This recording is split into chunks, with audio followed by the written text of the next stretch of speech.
नमस्कार दोस्तों, आप सभी का भूमि यूनिवर्स कहानी में स्वागत है। हम लोग कहानी लेकर आए हैं बीरबल अकबर की कहानी। तो ये 3 सवाल हैं अकबर बीरबल की कहानी। तो कहानी सुनाने से पहले आप सभी से रिक्वेस्ट है कि वीडियो को लाइक करें और चैनल को सब्सक्राइब भी करें। Thank you. महाराजा अकबर बीरबल की हाजिर जवाही के बड़े कायल थे। उनकी इस बात से दरबार के अन्य मंत्री जो थे मन ही मन बहुत जलते थे।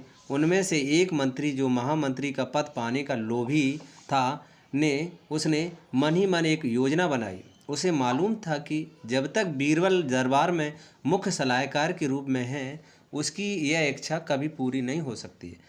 राइट। तो यहाँ पर क्या हो रहा है, एक दिन क्या हुआ, दरबार में अकबर ने बीरबल की हाजिर जवाई की बहुत प्रशंसा की। यह सब सुनकर उस मंत्री को बहुत गुस्सा आया।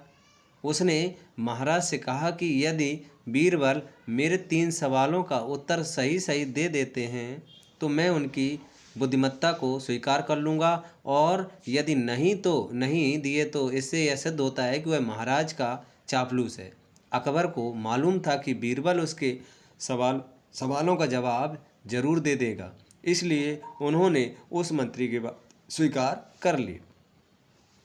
उस मंत्री के 3 सवाल थे। आकाश में कितने तारे हैं, पहला सवाल। दूसरा सवाल था धरती का केंद्र कहाँ है। तीसरा सवाल था सारे संसार में कितने स्त्री और कितने पुरुष हैं। अकबर ने फौरन बीरबल से इन सवालों के जवाब देने के लिए कहा और शर्त रखी कि यदि वह इनका उत्तर नहीं जानता है तो मुख्य सलाहकार का पद छोड़ने के लिए तैयार रहे। बीरबल ने कहा, तो सुनिए महाराज। पहला सवाल है, बीरबल ने एक भेड़ मंगवाई और कहा कि जितने बाल इस भेड़ के शरीर में पर हैं आकाश में उतने ही तारे हैं। मेरे दोस्त गिनकर तसल्ली कर लो। बीरबल ने मंत्री की तरफ मुस्कुराते हुए कहा। बीरबल ने कहा कि इसके भेड़ के जो ऊन बाल हैं उसको गिन लीजिएगा, उतने ही तारे हैं। दूसरा सवाल था, बीरबल ने ज़मीन पर कुछ लकीरें खींची और कुछ हिसाब लगाया।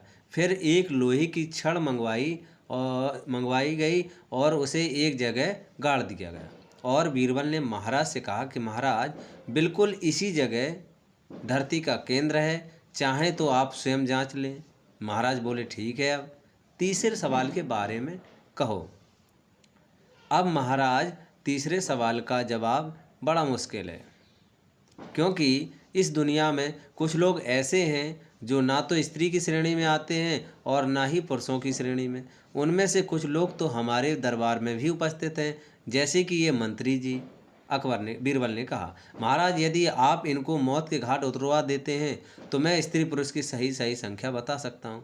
अब मंत्री जी सवालों का जवाब छोड़कर थरथर काँपने लगे और महाराज से बोले, महाराज बस मुझे मेरे सवालों का जवाब मिल गया है। मैं बीरबल की बुद्धिमानी को मान गया हूँ।